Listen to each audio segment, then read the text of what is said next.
canal was built by the Minquas Indians, and Minquas is kind of interesting because it's Lenape, which is the language of the people that were originally here, for a group of Indians that were living up closer to what's present-day Harrisburg along the Susquehanna River, that are usually referred to as the Susquehannocks, but the Lenape called them Minquas because it means the mean ones, because the two tribes did not get along.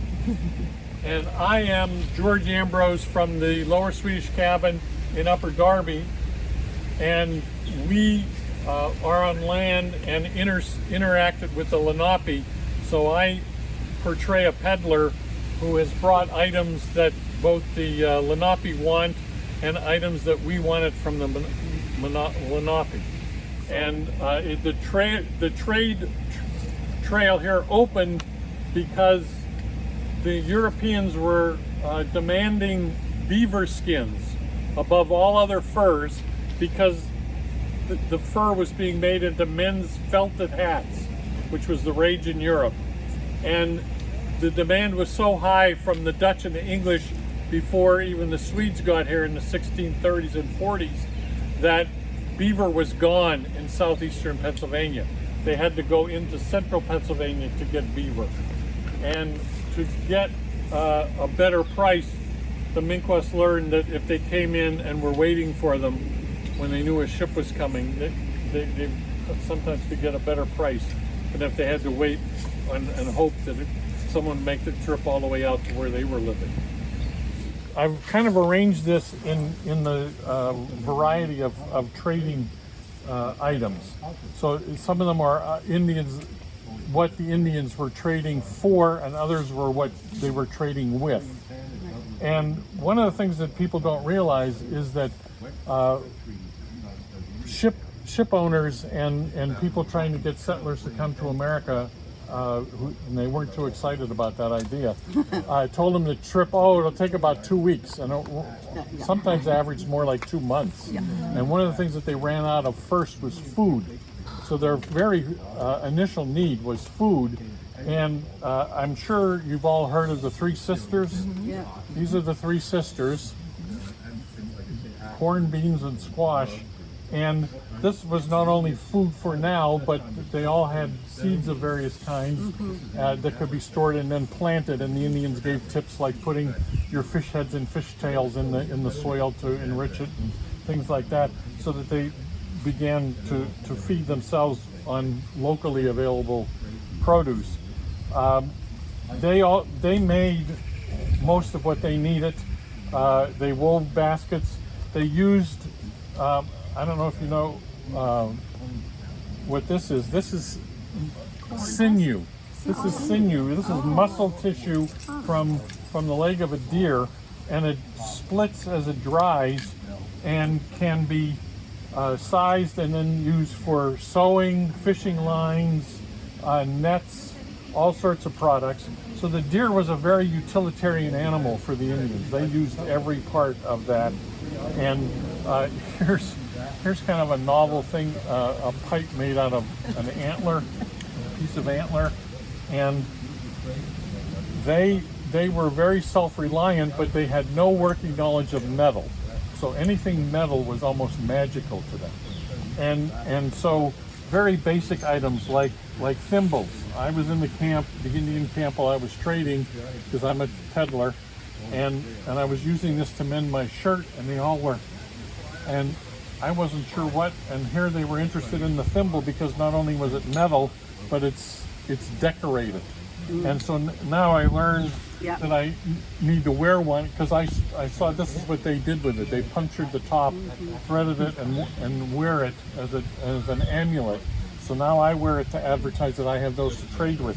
Their currency, if you want to call it that, was wampum, and it was made from shells. And if you've gone to the beach, you know that most shells turn white and bleach in the sun and the salt water.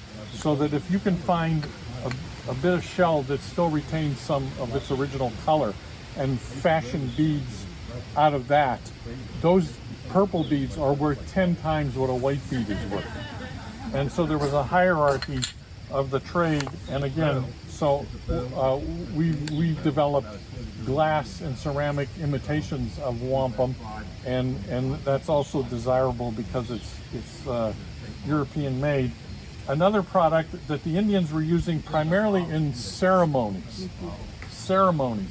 I'm going to just talk quickly about two. If I were to go over here and try to find a small tree growing that was supple, I wanted to replace my bow. Before I cut that tree and used it, I would offer it a thank you gift of tobacco. And so they were using tobacco ceremonially. And so here's a ceremonial pipe that's been carved out of soapstone, which is another Indians trading with other Indians were trading for minerals that were in their area but not in the home area. And so they protected their pipe, put it away, used it only for special occasions. They started seeing when the Europeans saw that, they were, where my white pipe went. Oh, here it is.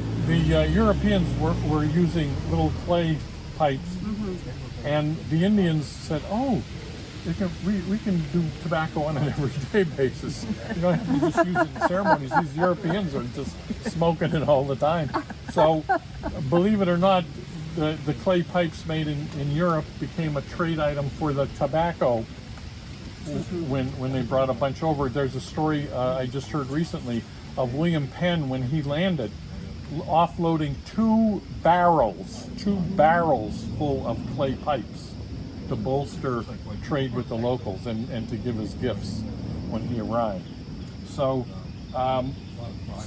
metal knives, they had knives that were flaked from stone and were very sharp, but if they dropped it, it would shatter on a rock. Same way they had pottery, but if you drop that pottery, it would shatter. We bring Sweden, for example, which was a 17th century colonist in this area, was rich in copper. We brought two grades of copper with us.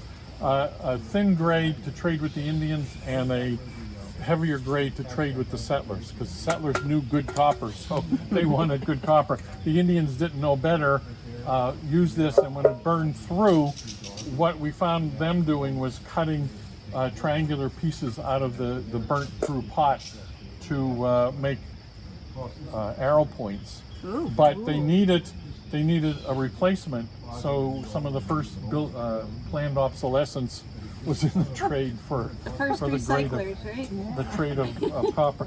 They had luxurious hair, Yes.